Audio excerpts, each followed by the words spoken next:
The most common form of birth control was, of course, the rhythm method. Tell us a little bit about that. Well, we don't really know if the rhythm method was the most common form because diaphragms were available at the time and had been for a long time. And of course, the condom had been available for a very long time and was still widely used.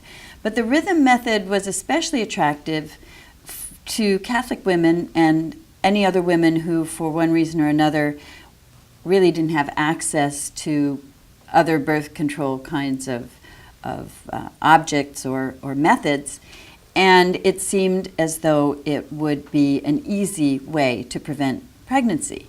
So we have here the forecaster, a calendar slide that presumably would instruct women on when their so-called safe times would be so that they would know they could have sex without risking pregnancy. And this is a very complicated kind of a slide ruler.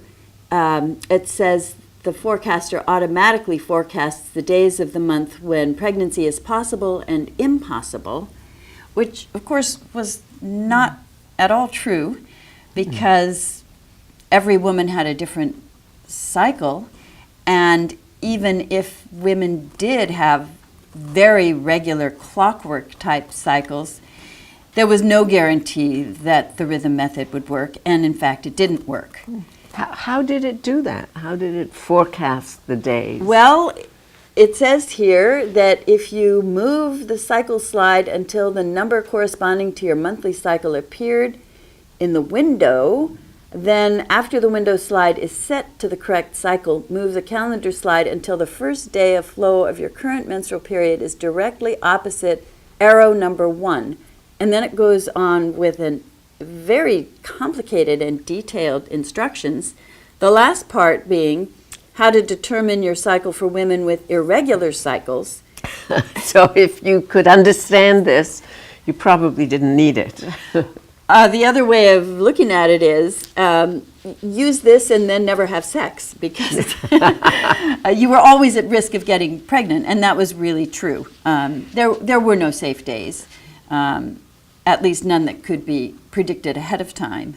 And so the rhythm method was very unreliable. The diaphragm was much more reliable, but still not 100% reliable. And the same was true of the condom. So when did women get a reliable method of birth control? Well, the most reliable method of birth control was the birth control pill that was approved by the Food and Drug Administration in 1960.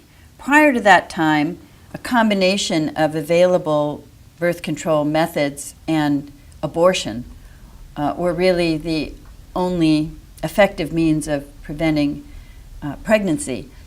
But the pill was really a major innovation in the history of contraception. And did women take to it, or? Oh, yes. Weren't they afraid of it?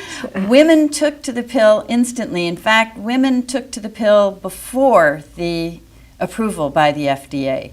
In about 1955, a compound that really was the birth control pill was approved by the FDA for menstrual irregularity. And what women knew and doctors knew was this pill would suppress ovulation. Well, as soon as women knew that, they knew that it would prevent pregnancy. And suddenly, thousands of women across the country are storming their doctors and demanding that they prescribe this medication because suddenly they had menstrual irregularity, a medical condition that before that time was hardly ever even mentioned, much less known. So women were really turning to their doctors and subverting the usual relationship between doctors and their patients, where doctors would tell their female patients, and they were almost always male doctors at the time, this is what you need and this is what you do, and the women patients would say, okay, doctor. Now women are coming to their doctors and saying, I want this. I'm demanding this. Give me this prescription. And doctors were suddenly in the position of a little bit of a reversal of their relationship with their female patients. So what does that tell us about what women wanted or where their heads were in the 1960s that they flooded to the birth control pill? Well, in the first place, there were three innovations of the birth control pill. The first one, of course, was that it was the most effective, almost 100% effective method of fertility control available. The second thing about it was that it was totally in the control of the woman. In other words, she was the one who acquired the pill. She was the one who took the pill. No one else besides her was involved. And third, her partner didn't have to participate, didn't even have to know. So this was the first time that you had an effective means of birth control that was entirely in the control of the woman herself, and her partner didn't even need to know about it. And so for all of those reasons, women were very attracted to the birth control pill. It completely, for the first time, separated the act of sexual intercourse from the act of contraception. Wasn't that frightening to a male-dominated society, that women could control their own fertility? Well, it was frightening to some men. Of course, some men were happy to see the burden of fertility control foisted onto women and their bodies so that they didn't have to bother with it anymore. They didn't have to bother with condoms or anything else that would be a nuisance for them. And they didn't have to interrupt their sexual activities for any kind of birth control intervention. So some men liked that. Other men were very threatened by it. In fact, at the time, if you read the psychologists and other experts who were writing to women in women's magazines, they're warning women to be careful if they take the pill, because if they do that, their men would suddenly lose the sense of conquering a reluctant partner, reluctant because the women were afraid of getting pregnant, and they might find themselves with a very eager, willing sexual partner, which might actually cause impotence. And so women were warned by mostly male psychologists that if they, in a sense, came on too strongly with their sexual interest now that they were protected against pregnancy, they might scare their men to the point where the men would become impotent. And the argument that women might become promiscuous if they could control pregnancy? There was some of that. There was some concern that the pill would create a kind of promiscuity among women, that it would foster the sexual revolution. But in fact, there's really very little evidence of that. When the birth control pill was approved, in many states, birth control of any kind was still illegal for any woman.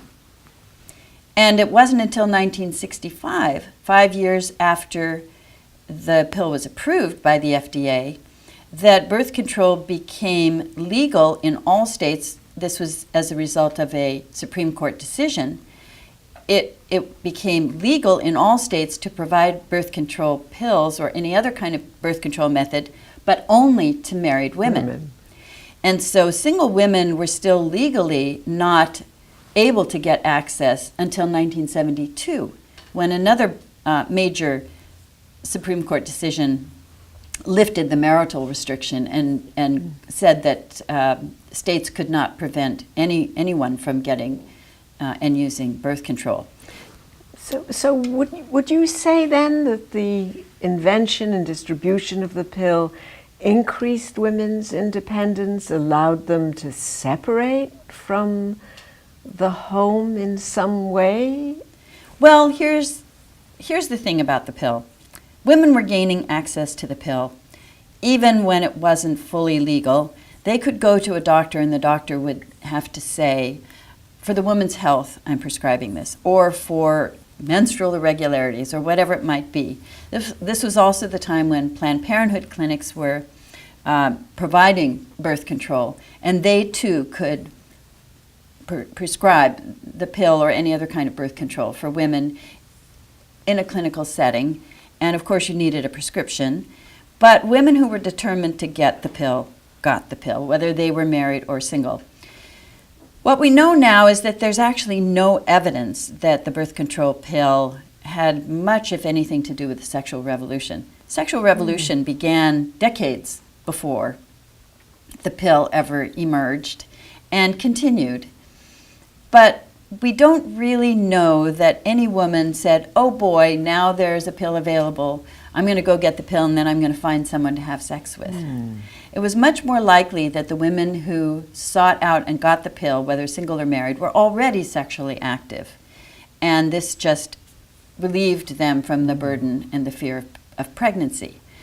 The other piece of this is, and I think this is important to point out now because birth control has once again become highly politicized, that in the 1960s, when the birth control pill was first approved, it was an absolutely mainstream thing. It was celebrated across all groups, and with the exception of the Catholic Church that still maintained a rule against birth control, and by the way, that rule came very close in the mid-60s to being lifted. And that is another story in and of itself. But in the end, the Catholic Church decided to maintain the prohibition. But other than that, mainstream churches, mainstream politicians and leaders. What about African American groups? African American groups, you know, women of all colors wanted to be able to control their fertility. The big issue was access. And if you were poor, you know, you had to go to a private doctor to get a prescription. These were not over-the-counter medications. And so access to birth control was something that women of all classes and races wanted. They wanted to be able to control their fertility.